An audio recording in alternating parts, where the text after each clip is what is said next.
चंदा उस दिन तोरी सखिया कहती थी क्या बात रे। तो लड़कियां कहती थी तोहे प्यास मिलन की तो कोई पुकारे लेके नाम रे। तो लड़का कहता है कि नाम न ले तो क्या कह के बुलाए कैसे चलाए काम रे। तो लड़कियां कहता अब ही तो हमारी है बाली रे उमरिया। लॉर्ड कैनिंग ये बेचारा गवर्नर जब बना है ने 1856 में और रहा कितना तक 62 तक। ये क्या किया अपने जीवन काल में, ये प्रथम वायसराय बना। क्या बना? प्रथम वायसराय। इसको बोलते हैं भारत का प्रथम वायसराय कौन हुआ? तो लॉर्ड कैनिंग हुआ। ये जब 1857 की क्रांति हो रही थी तो उस समय यही गवर्नर था लॉर्ड कैनिंग। और जखने सिपहिया मारे लगले रहते नुक गिर। 1856 में इसने जिसका पति मर जाता था, लड़की विधवा हो जाती थी, विधवा, तो उसको क्या किया, कानून बनाया कि इस विधवा का भी शादी किया जाए। तो विधवा पुनः विवाह, इसको बोलते हैं पुनः विवाह। एक कानून बनाया गया कि नहीं, विधवा का भी शादी होना चाहिए, विधवा का पुनः विवाह होना चाहिए। 1857 में ही एक महालेखा परीक्षा या लेखा नियंत्रण या महालेखा परीक्षा पास जो करेगा उसको बिहार गवर्नमेंट में या भारत सरकार में नौकरी दी जाएगी। 1857 में जो मुगल सम्राट थे उसका जो राजा पद था उसको समाप्त कर दिया। क्या कर दिया? मुगल सम्राट। ये मुगल सम्राट उमराट कुछ नहीं रहेगा, जो रहेगा लॉर्ड कैनिंग रहेगा और कुछ नहीं रहेगा। ये सब समाप्त कर दिया।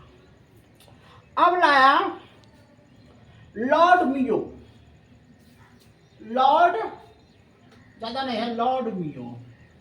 इसने क्या किया, 1859 में आया, अब 72 तक रहा। इसने कृषि विभाग खोला कि किसानों को जो समस्या होगा वो कृषि विभाग देखेगी। और लॉर्ड मियो ने 1872 में एक जनगणना किया। जनगणना में कि कितना हिंदू है कितना मुस्लिम है, जनगणना ये लॉर्ड मियो ने किया कि जनगणना होना चाहिए कि कितना हिंदू है, कितना मुस्लिम है, कितना दुसाध है, कितना चमार है, कितना बाभन है, ये सब का है ने जनगणना किया। तो ये सब आए और ऐसे ऐसे काम किए। अभी आप चलिएगा। रे चंदा और उस दिन तोरी सखिया कहती थी क्या बात रे। कहती थी, देखो गाना जो है ना वो ठीक है। उसके बाद आया लीटर में 1876 में इसको क्या किया गया, 1 जनवरी 1877 में जो विक्टोरिया की रानी थी ना, विक्टोरिया की रानी, उसने कैसरे हिंद इसको दिया, कैसरे हिंद की उपाधि। माने कैसरे हिंद मतलब हुआ न कि हिंदू मुस्लिम सभी को ये मिला करके कैसरे हिंद माने सोना है, हिंद का सोना इसको बताया लॉर्ड लिटिन को। और इस सारा क्या किया, 1878 में एक्ट माने कानून लागू किया कि कोई भी हिंदुस्तानी क्या राइफल को नहीं रख सकता। अगर कोई राइफल को रखता है तो उस पर कानून लागू हो जाएगा। समाचार पत्र में कोई भी भारतीय बुराई नहीं कर सकता है अंग्रेज का। उसके बाद लॉर्ड रिपन क्या किया, एक IAS परीक्षा होता है, उसको 21 बरस पहले था, उसको 19 बरस कर दिया गया कि 19 बरस में अगर IAS परीक्षा पास करते हो तो सही है, और नहीं तो 21 बरस से 19 बरस कर दिया। और अलीगढ़ में मुस्लिम विश्वविद्यालय खोला। उसके बाद आया लॉर्ड लिटिन हो गया, अब आएगा लॉर्ड रिपन। कहती थी क्या बात, देखिए समझते जाइएगा ना तो कुछ नहीं है। लॉर्ड रिपन इसने अच्छा काम किया, उसने गलत काम किया, इसने अच्छा काम किया। इसने क्या कर दिया कि 19 बरस से हटा करके 21 बरस तक कर दिया कि नहीं 21 बरस तक ही वह IAS का परीक्षा पास कर सकता है। इसके बाद 10 वर्ष में हमेशा जनगणना होगा। लॉर्ड रिपन का कहना था कि 10 वर्ष बीतेगा तो फिर जनगणना होगा। और श्वेत विद्रोह चालू हुआ।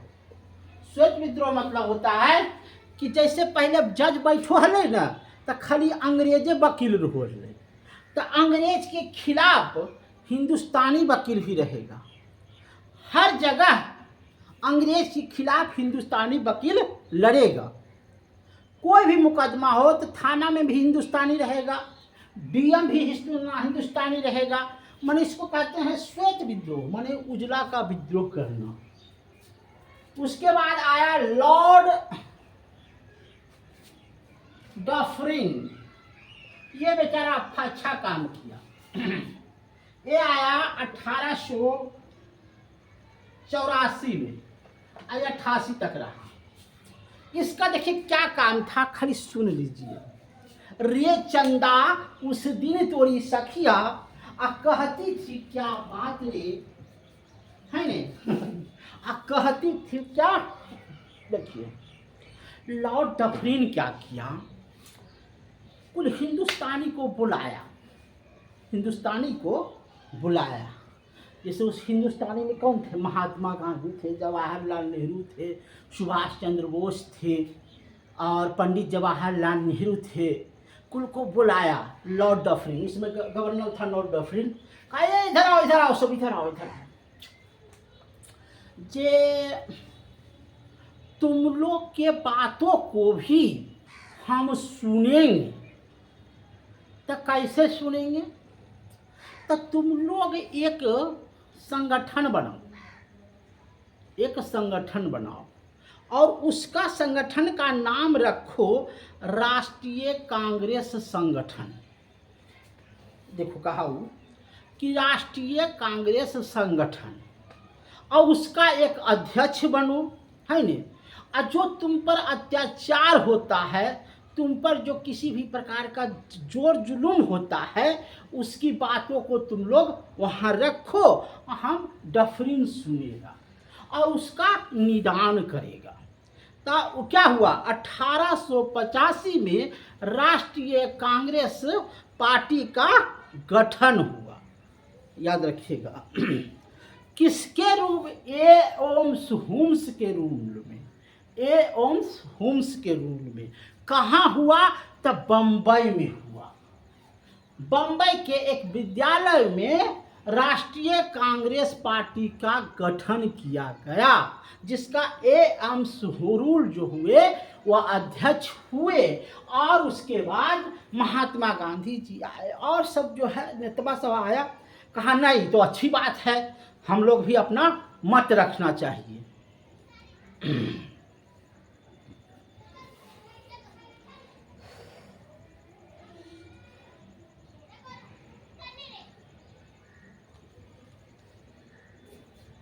भारत अफगानिस्तान के बीच में एक डुंडरम रेखा लिखा डफरिन दिया था।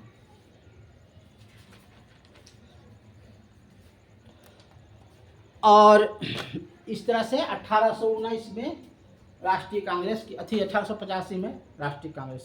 तो आज तक कहानी इतना ही, कल फिर सुनाएंगे। धन्यवाद।